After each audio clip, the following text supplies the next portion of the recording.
इस वीडियो में हम इंतहाई इंपॉर्टेंट टॉपिक स्टार्ट करेंगे जिसका नाम है शॉर्ट सर्किट एवेल्युएशन।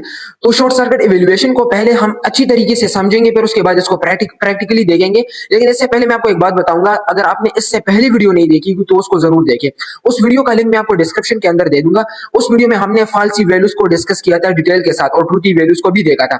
अगर आपको फाल्सी वैल्यूज के बारे में पता है तो ये टॉपिक आपके लिए आसान होगा। अगर वो वीडियो नहीं देखी हुई या फिर फाल्सी वैल्यूज के बारे में पता नहीं है तो फिर इसको समझना थोड़ा मुश्किल होगा। सही है, तो शॉर्ट सर्किट एवेल्युएशन को हम डिटेल से देखेंगे और इसके अंदर तीन चीजें इंतहाई इंपॉर्टेंट है, मतलब कि इसमें तीन चीजें आती है और उन तीन चीजों को अभी देखेंगे।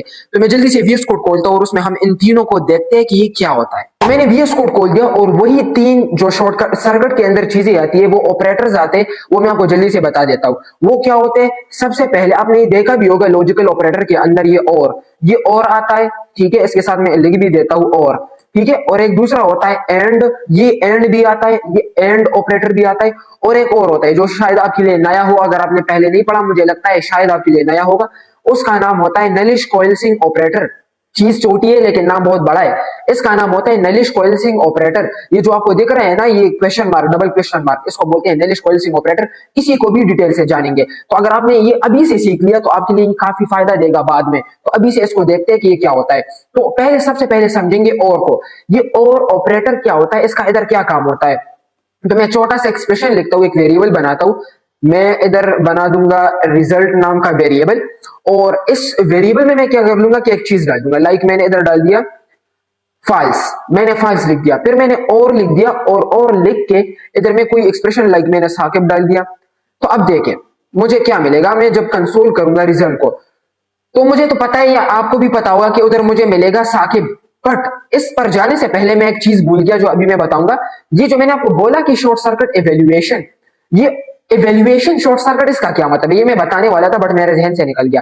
तो शॉर्ट सर्किट एवेल्युएशन का ये मतलब होता है कि जावास्क्रिप्ट में एक एक्सप्रेशन पूरा एवेल्युएट किए बगैर उस एक्सप्रेशन का रिजल्ट मिल जाना। नहीं समझे? फिर से सुनो। किसी भी एक्सप्रेशन का पूरा एवेल्युएट किए बगैर उस एक्सप्रेशन से जब हमें रिजल्ट मिलता है उसको बोलते हैं short circuit evaluation. Evaluation mean कि चेक, मतलब कि एक एक्सप्रेशन पूरा चेक नहीं हुआ, एक एक्सप्रेशन पूरा एग्जीक्यूट नहीं हुआ, एक एक्सप्रेशन पूरा रन नहीं हुआ, लेकिन उसका रिजल्ट हमें मिल जाता है सीधा बीच में मिल जाता है, या फिर वो पूरा एग्जीक्यूट होके मिल जाता है, या फिर बीच में एग्जीक्यूट होता है लेकिन पूरा एग्जीक्यूट नहीं होता और हमें उसका रिजल्ट मिल जाता है। तो इस प्रोसेस को बोलते हैं शॉर्ट सर्किट एवेल्युएशन। ठीक है, ये मैं बताने वाला था लेकिन चलो अभी याद आ गया। तो ये क्या हो गया, अब मैंने ये डिफिनेशन बता दिया, तो इसको अपने दिमाग में रखे और अभी इसको देखेंगे, उसी डिफिनेशन को इधर अप्लाई करेंगे। सही है, तो देखिए ये एक एक्सप्रेशन है, अब इसकी एवेल्युएशन स्टार्ट होगी। सही है, इसकी एवेल्युएशन हम करते हैं, यानी कि इसको हम अभी एग्जीक्यूट करेंगे और देखेंगे कि इससे हमें क्या मिलता है। तो इससे हमें मिलेगा साकिब। देखो मुझे साकिब मिल गया। तो अभी देखते हैं कि इसमें ऐसा क्या हो गया। आप देखिए ये क्या है, फाल्स है, एक फाल्सी वैल्यू है, फाल्स। ठीक है, और फिर इधर जब जावास्क्रिप्ट ये कोड एग्जीक्यूट कर रहा था तो उसने देखा कि फाल्स है, तो उसने कहा कि इग्नोर कर दो, फाल्स है तो इग्नोर कर दो, आगे मूव करो, आगे की वैल्यूज को रन करते हैं। तो इसने जैसे ही फाल्स देखा तो जावास्क्रिप्ट इधर नहीं रुका, जावास्क्रिप्ट आगे बढ़ा बिकॉज ऑफ फाल्स। आप सोचेंगे कि मैंने तो बताया था कि बीच में रुक जाता है एक्सप्रेशन, लेकिन मैंने ये भी बताया था कि हर एक एक्सप्रेशन नहीं, कुछ ऐसे एक्सप्रेशन होते हैं जो कि बीच में रुक जाती है। अभी उसका एग्जाम्पल मैं दूंगा। ठीक है, मैंने जो आपको डिफिनेशन बताया उसी डिफिनेशन की तरह मैं आपको अभी एग्जांपल दूंगा जो मैंने पहले बता दिया कि एक्सप्रेशन का बीच में रन हो जाना, वो अभी मैं बताऊंगा। तो देखिए इधर ये क्या है, ये फाल्स है, एक फाल्सी वैल्यू है। तो जैसे ही जावास्क्रिप्ट देखता है कि ये तो फाल्स है तो जावास्क्रिप्ट इसको इग्नोर करता है, स्किप करता है। वो कहता है कि चलो इसको छोड़ो, आगे बढ़ो। आगे जैसे ही वो मूव होता है तो इधर ये देखता है ट्रूथी वैल्यू, एक स्ट्रिंग है जो कि फाल्सी वैल्यू नहीं है, मतलब उसके अंदर कुछ ना कुछ तो मौजूद है, एम्प्टी स्ट्रिंग तो नहीं है। और आपको याद होगा मैंने से पहली वीडियो में आपको बताया था एम्प्टी स्ट्रिंग के बारे में। खैर उस वीडियो का लिंक मैं आपको डिस्क्रिप्शन में दूंगा, तो उस वीडियो को जरूर देखें। अब ये एक स्ट्रिंग है जिसके अंदर कुछ ना कुछ मैंने लिखा है, साकिब है, स्ट्रिंग है, तो ये तो ट्रूथी वैल्यू है। तो इसने क्या किया, जावास्क्रिप्ट ने जैसे ही इसको देखा कि हाँ ये तो ट्रूथी वैल्यू है, तो जावास्क्रिप्ट में इस और लॉजिकल ऑपरेटर की वजह से हमें कोई भी बूलियन वैल्यू रिटर्न नहीं की, हमें एक्चुअल वैल्यू रिटर्न की है। मतलब कि जब हम और ऑपरेटर का यूज करते हैं तो और ऑपरेटर हमें कोई ट्रू या फॉल्स बूलियन वैल्यू रिटर्न नहीं करता, हमें एक्चुअल वैल्यू रिटर्न करता है, यानी कि ये एक ट्रूथी वैल्यू है। तो जावास्क्रिप्ट इसको देगा हमें इस तरह कंसोल के अंदर। देखो इसने हमें ये दे दिया, नहीं समझे? एक मिनट, मैं एक और एग्जांपल देता हूं। मैं इधर आ गया और मैं इधर लिखता हूं साकिब और मैंने इधर लिख दिया खान। ठीक है, अब इससे समझ जाएंगे जो शॉर्ट सर्किट एवेल्युएशन के बारे में मैं आपको बता रहा था ना, वो सारे एवेल्युएशन आप समझ जाएंगे। अभी मुझे कंसोल पर मिलेगा, मैं पहले से बता देता हूं भविष्यवाणी करके। तो मुझे इससे मिलेगा साकिब, सही है, मुझे इससे मिलेगा साकिब। ओ ये कैसे, मतलब कि ये क्यों नहीं मिला? तो इधर ये काम हो गया। देखो जावास्क्रिप्ट ने एक्सप्रेशन को इधर तक चेक किया, बाकी एक्सप्रेशन एवेल्युएट ही नहीं हुआ। तो पूरा एक्सप्रेशन एवेल्युएट किए बगैर हमें रिजल्ट मिल गया साकिब। इसी को बोलते हैं, इस प्रोसेस को शॉर्ट सर्किट एवेल्युएशन बोलते हैं। शॉर्ट सर्किट एवेल्युएशन थोड़ा तो समझ गए ना। देखो एक्सप्रेशन इधर से एग्जीक्यूट होना स्टार्ट हो गया, लेफ्ट टू राइट। इसने देखा साकिब एक ट्रूथी वैल्यू है, तो जावास्क्रिप्ट ने कहा कि बस रुक जाओ, आगे मूव ना हो, हमें तो ट्रूथी वैल्यू मिल गई, हमें जिससे काम था वो चीज तो हमें मिल गई, ट्रूथी वैल्यू फाल्सी तो नहीं है। अगर फाल्सी होता तो जावास्क्रिप्ट नहीं रुकता, वो और भी आगे मूव होता इधर तक। लेकिन जैसे उसने देखा कि एक ट्रूथी वैल्यू है, तो ट्रूथी वैल्यू की वजह से उसने मुझे क्या दे दिया, इधर ही एक्सप्रेशन रुक गया, ये ही सिर्फ इवेल्युएट हो गया, पूरा एक्सप्रेशन इवेल्युएट नहीं हुआ। तो इसलिए मुझे मिल गया सिर्फ और सिर्फ साकिब वैल्यू।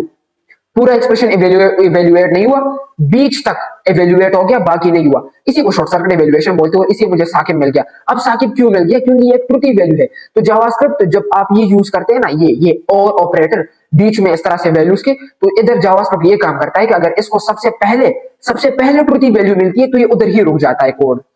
हमें सबसे पहले ट्रूथी वैल्यू मिल गई तो इधर कोड रुकेगा, ठीक है, इधर क्या होगा, कोड रुकेगा। अब मैं आपको एक चीज बताता हूँ, अब थोड़ा सा अगर कोई ज्यादा एक्टिव है तो उसके जहन में आ चुका होगा, अगर हम ट्रू यूज कर दे तो क्या होगा, जब मैं कंसोल देखता हूं तो मुझे ट्रू मिल गया। अब आप सोचेंगे कि मैंने तो कहा था कि मुझे ट्रू या फाल्स रिटर्न नहीं होता, इसमें हमें एक्चुअल वैल्यू रिटर्न होता है, लेकिन ट्रू तो आल्सो एक वैल्यू ही है ना।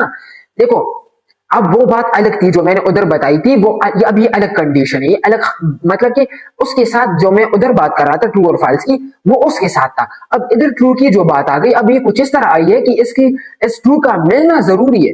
अब ये कैसे, मैं फिर से बताता हूँ, और अगर आप समझ चुके होंगे तो आपने इसका आंसर भी, मतलब कि आपके जहन में आ चुका होगा इसका आंसर भी, मुझे फिर बताने की जरूरत भी नहीं है, लेकिन मैं बताऊंगा। अब देखो ये ट्रू है, बूलियन वैल्यू है। तो मैंने क्या कहा था कि जब हम और ऑपरेटर का यूज करते हैं और इधर हमें ट्रू मिल जाता है सबसे स्टार्ट में लेफ्ट साइड में, तो क्या होगा, जावास्क्रिप्ट ट्रू को देखकर सीधा एक्सप्रेशन को रोक लेगा, एवेल्युएट नहीं होगा पूरा एक्सप्रेशन। तो बस सबसे पहली जो वैल्यू होगी वो हमें रिटर्न करेगा।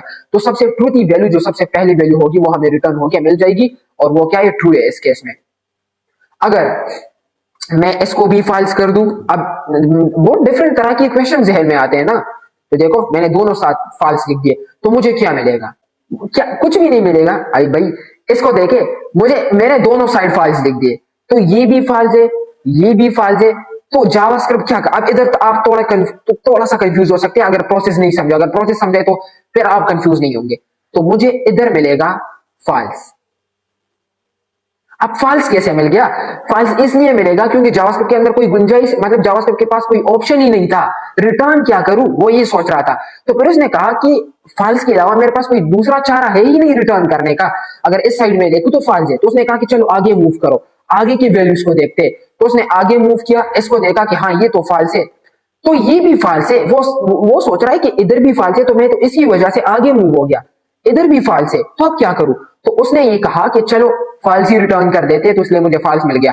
अब फाल्स इसलिए मिल गया क्योंकि सारा क्या सारा फाल्स है, तो इसने मजबूरन मुझे फाल्स रिटर्न कर दिया। इस तरह नहीं है कि मैं एक बार और लॉजिकल ये और ऑपरेटर लगा सकता हूं, मैं और भी लगा सकता हूं। लाइक मैंने लिख दिया साकिब, अब ये क्या करेगा, इधर देखेगा फाल्स है तो ये कहेगा आगे मूव कर दो, एक्सप्रेशन आगे एग्जीक्यूट करेगा जावास्क्रिप्ट। अब ये भी फाल्स है तो और भी आगे एग्जीक्यूट करेगा, तो देखो मुझे क्या मिलेगा, मुझे अब साकिब मिल रहा है, ठीक है। लेकिन अगर मैं ये हटा दूं तो ये क्या करेगा, जावास्क्रिप्ट जब इसको देखेगा कि ये फाल्स है तो ये कहेगा कि एक्सप्रेशन को आगे एग्जीक्यूट, मतलब कि वो एक्सप्रेशन को आगे एग्जीक्यूट करने की कोशिश करेगा। जब आगे जाएगा ये भी फाल्स है तो ये और भी एक्सप्रेशन को आगे एग्जीक्यूट करने की कोशिश करेगा। लेकिन इधर तो कुछ भी नहीं है, स्टेटमेंट टर्मिनेटर हमने लगा दिया, स्टेटमेंट एग्जिट हो गया, मतलब कि स्टेटमेंट खत्म हो गया और कुछ है ही नहीं। तो इसलिए जावास्क्रिप्ट मजबूरन हमें फाल्स रिटर्न करता है। इसके बारे में आपको पता होना चाहिए, काफी जरूरी चीजें हैं, ठीक है। अब ये तो हो गया, ये था और मतलब कि और ऑपरेटर था, और ऑपरेटर जिसको हम शॉर्ट सर्किट इधर बोलते हैं।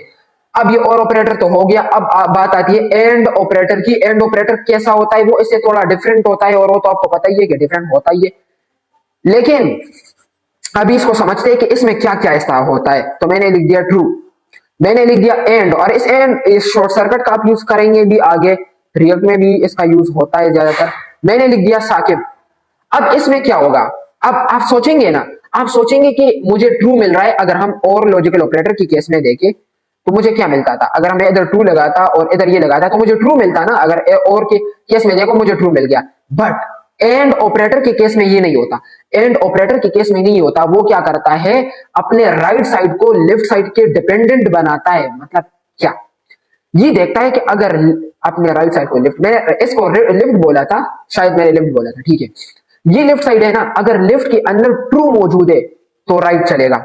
बात गौर से सुने, अगर लेफ्ट के अंदर ट्रू मौजूद है तो राइट चलेगा, अगर लेफ्ट के अंदर फॉल्स मौजूद है तो राइट नहीं चलेगा। तो राइट साइड डिपेंडेंट है लेफ्ट पर, राइट साइड डिपेंडेंट है लेफ्ट पर। अगर मैं इधर एम्प्टी स्ट्रिंग लगा दूं तो कौन सा चलेगा, कोई भी नहीं चलेगा, मुझे कुछ भी नहीं मिलेगा, मुझे कुछ भी नहीं मिल रहा। देखो मुझे कुछ भी नहीं मिला, मुझे खाली एक इस तरह देखो खाली कुछ मिल गया, एम्प्टी स्ट्रिंग है कि क्या है, इस तरह मिल गया। मतलब कि मुझे अभी कुछ दिख नहीं रहा। अब ये क्यों नहीं, आपको पता है कि एम्प्टी स्ट्रिंग क्या होता है। एम्प्टी स्ट्रिंग एक फाल्सी वैल्यू है, मैंने इसलिए आपको बताया कि पहली वीडियो देखे तो आपको पता होगा कि एम्प्टी स्ट्रिंग भी एक फाल्सी वैल्यू होता है। अगर मैं इस तरह से लिख दूं, अब ये क्या है, ट्रूथी वैल्यू है, तो जब ये ट्रूथी वैल्यू है तो मुझे क्या मिलेगा, मुझे खान मिलेगा, साकिब सॉरी मुझे साकिब मिलेगा, खान नहीं मिलेगा। तो जैसे ही मैं देखूं मुझे साकिब मिल गया। अब ये क्यों, मतलब कि लेफ्ट साइड की कोई कदर ही नहीं है, लेफ्ट साइड जस्ट राइट को एग्जीक्यूट करने का एक तरीका है। देखो राइट किस पर डिपेंडेंट है, लेफ्ट पर डिपेंडेंट है। राइट देखता है अगर लेफ्ट साइड पर कोई ट्रूथी वैल्यू है तो राइट कहता है कि मैं चलूंगा, मैं कंसोल पर देखूंगा। राइट कहता है कि अगर लेफ्ट साइड पर कोई फाल्सी वैल्यू है तो राइट कहता है कि मैं दिखूंगा ही नहीं बिल्कुल। तो लेफ्ट साइड पर अगर ट्रूथी वैल्यू होगी, अब ट्रूथी वैल्यू लाइक मैंने लिख दिया नल, नल तो फाल्सी वैल्यू है, सॉरी मैंने एम्प्टी स्ट्रिंग लिख दिया, नल फाल्सी वैल्यू होती है, ठीक है, मैंने आपको बताया है पहले से। अब empty array, empty array truthy value है, सॉरी ट्रूथी वैल्यू है। तो जब ये ट्रूथी वैल्यू है तो कौन सा चलेगा, साकिब मुझे दिखेगा। देखो मुझे साकिब दिख रहा है। अगर आप इधर कोई और वैल्यू लगाएंगे लाइक मैं लगा दूं एम्प्टी ऑब्जेक्ट, तो एम्प्टी ऑब्जेक्ट भी एक ट्रूथी वैल्यू है, तो इसलिए मुझे साकिब मिलेगा।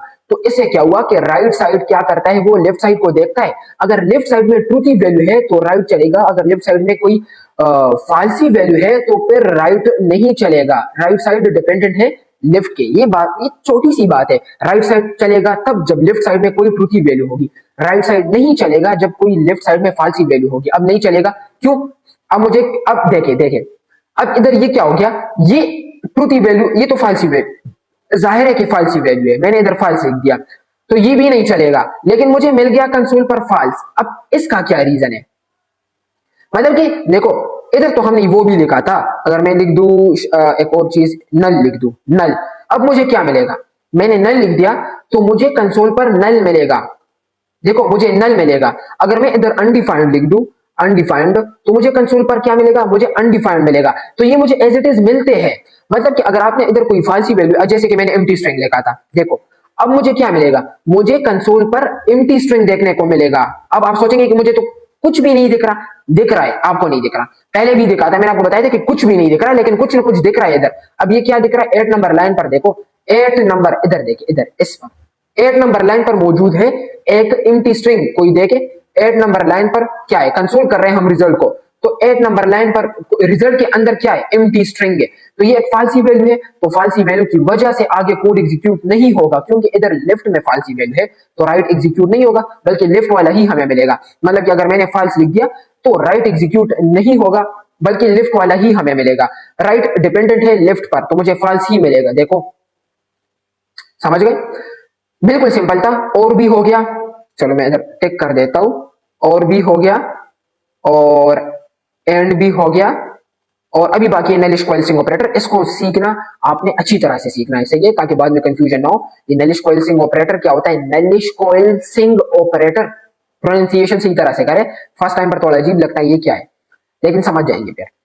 नेलिश कोएल्सिंग ऑपरेटर के अंदर आपने ये कंसेप्ट बिल्कुल दिमाग से हटा देना है कि फाल्स, फाल्स, ट्रू, यानी कि एम्प्टी स्ट्रिंग या फिर जीरो, ये चीजें अपने दिमाग में बिल्कुल हटा दे। आपने नल, अनडिफाइंड, नल और अनडिफाइंड इन दोनों पर फोकस देनी। देखो इधर मैं लिख देता हूं, आपने नल और अनडिफाइंड, आपने अनडिफाइंड और नल इन दोनों टाइप्स पर फोकस देना है इसमें। जैसे कि आपने एंड में देखा था कि अगर लेफ्ट साइड में ट्रू है तो राइट चलेगा, ठीक है।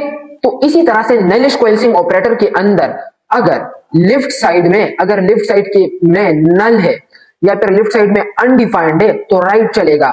मतलब कि और एंड ऑपरेटर के अंदर हम राइट को अगर चलाते तो लिफ्ट को ट्रू करना पड़ता, ठीक है। तो इसी तरह से नलिश कोएल्सिंग ऑपरेटर में अगर हम राइट को चलाएंगे तो लिफ्ट को हमें अनडिफाइंड करना पड़ेगा या फिर नल करना पड़ेगा। देखो मतलब कि इधर ये नल और अनडिफाइंड को इग्नोर करता है, समझो। इसने जैसे ही ये कोड एग्जीक्यूट हो रहा था तो अनडिफाइंड को देखा कि अनडिफाइंड है, तो इसको इग्नोर करेगा और इसके राइट साइड वाले कोड को चलाएगा। तो नलिश कोएल्सिंग ऑपरेटर में जब लेफ्ट साइड में नल हो या अनडिफाइंड हो तो क्या होगा, ये वाला कोड चलेगा। अब अगर मैं इधर लिख दूं फॉल्स, तो अब मुझे क्या मिलेगा, मुझे इधर फॉल्स मिल गया। अब ये फॉल्स क्यों मिल गया, क्योंकि ऐसे जैसे ही इसने देखा कि कोड एग्जीक्यूट हो रहा था कि ये तो कोई फॉल्स ही वैल्यू है, फॉल्स है, ठीक है। तो फॉल्स की वजह से ये मुझे कंसोल पर वही फॉल्स दिखाएगा। लेकिन जैसे ही आप नल लगा दे या फिर अनडिफाइंड लगा दे तो जावास्क्रिप्ट इसको इग्नोर करके राइट साइड को चलाएगा। मतलब कि समझो इस तरह से समझो कि राइट साइड डिपेंडेंट है इस नल और अनडिफाइंड पर, लिफ्ट के नल और अनडिफाइंड पर। अगर लेफ्ट साइड में नल या अनडिफाइंड मौजूद है तो राइट चलेगा, अगर लेफ्ट साइड में नल या अनडिफाइंड मौजूद नहीं है तो क्या होगा, वही वैल्यू हमें मिलेगी। लाइक मैंने इधर लिख दिया, मैंने इस तरह से लिख दिया, एक ट्रूथ वैल्यू लिख दी, सॉरी मैं इधर कुछ और लिख देता हूं, खान। तो मुझे अब कंसोल पर क्या मिलेगा, मुझे कंसोल पर खान ही मिलेगा। मुझे कंसोल पर खान इसलिए मिल रहा है क्योंकि जैसे ही इसने देखा कि ये तो नल नहीं है, नल और अनडिफाइंड होगा तो ये चलेगा, नल और अनडिफाइंड के अलावा कोई और वैल्यू होगी तो वो तो चलेगी ही नहीं। अब अगर ये नल या अनडिफाइंड होता तो तब ही राइट चलता। अब ये तो कुछ और है, ये तो ट्रूथ वैल्यू है, एक स्ट्रिंग है, ट्रूथ वैल्यू है, सही है। तो ये क्या है, ये एज इट इज मुझे ये रन करके देगा और बाकी कोड नहीं चलेगा। मतलब कि पूरा एक्सप्रेशन एवेल्युएट किए बगैर हमें रिजल्ट मिल गया खान। इसी को बोलते हैं शॉर्ट सर्किट एवेल्युएशन। यही था हमारा टॉपिक आज का, और हमारा जो नलिश कोएल्सिंग ऑपरेटर था ये भी डन हो गया। इन तीनों में जो भी क्वेश्चन हो मुझे बता दिया, फिर कोई कंफ्यूजन हो, जिस बात को मैंने सही तरह से नहीं बोला, एक्सप्लेन नहीं किया, तो फिर मुझे कमेंट में बता दे, मैं उसको कमेंट में बताने की कोशिश करूंगा डिटेल से। तो अभी के लिए इस वीडियो में बस इतना ही, मिलते हैं नेक्स्ट वीडियो में। आपका बहुत बहुत शुक्रिया।